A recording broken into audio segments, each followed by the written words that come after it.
Hello friends, నేను Vijay. Welcome to Bigg Boss updates. Bigg బాస్లో 77 days second promo వచ్చింది. అది ముఖ్యంగా ఎవిక్షన్ సంబంధించింది. స్టార్టింగ్లో కొంచెం అంటే సరదా ఎంటర్టైన్మెంట్ ఇచ్చారు సాంగ్స్. అది ఇక ఎప్పట్లానే విష్ణుప్రియ వీకెండ్ వస్తే ఆ సినిమా సాంగ్స్లో దాంట్లో బాగా పర్ఫార్మెన్స్ చేస్తుంది కదా. నిన్న ఆమెకు స్కోప్ లేదు, ఎందుకంటే సెలబ్రిటీ అండ్ ఫ్యామిలీ వాళ్ళు వచ్చేసి దాన్ని కిల్ చేశారు. ఈరోజు కొంతవరకు బాగానే నడిచింది అది. దాంట్లో ఇక యాజ్ యూజువల్ ఇక ఎవిక్షన్కి సంబంధించి వచ్చి అయితే ఓపెన్ చేసేసారు కంప్లీట్గా. అవినాష్ అండ్ టేస్టీ తేజ మధ్యన ఎవిక్షన్ లాస్ట్ రౌండ్. అసలు ఇక్కడ యష్మి, విష్ణు వీళ్ళందరూ ముందే సేవ్ ఎట్లా సేవ్ అవుతారు?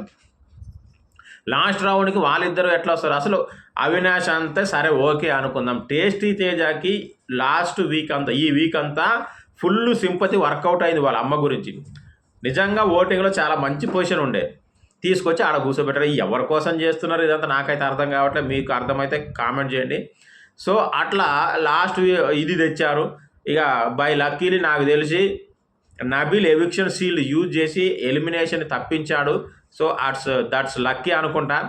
ఎనివే కానీ కొంచెం అయితే నాకైతే మంచిగా అనిపించట్లేదు ఈ పద్ధతి. టేస్టీ తేజ ఖచ్చితంగా ఓట్లలో మంచి పొజిషన్లో ఉన్నాడు. లాస్ట్కు తేవడం, ఎవరినో సేవ్ చేయడం కోసం ఇదంతా చేస్తూ ఉన్నాడు. అది కరెక్ట్ కాదు. ప్రజలు ఎలిమినేట్ చేయాలని కోరుకుంటే మీరు ఆపడం కరెక్ట్ కాదు boss. So anyway thanks to Nabeel. నాకు తెలిసి ఖచ్చితంగా అది యూజ్ చేయడం వల్లనే ఎలిమినేషన్ లేకుండా పోయింది.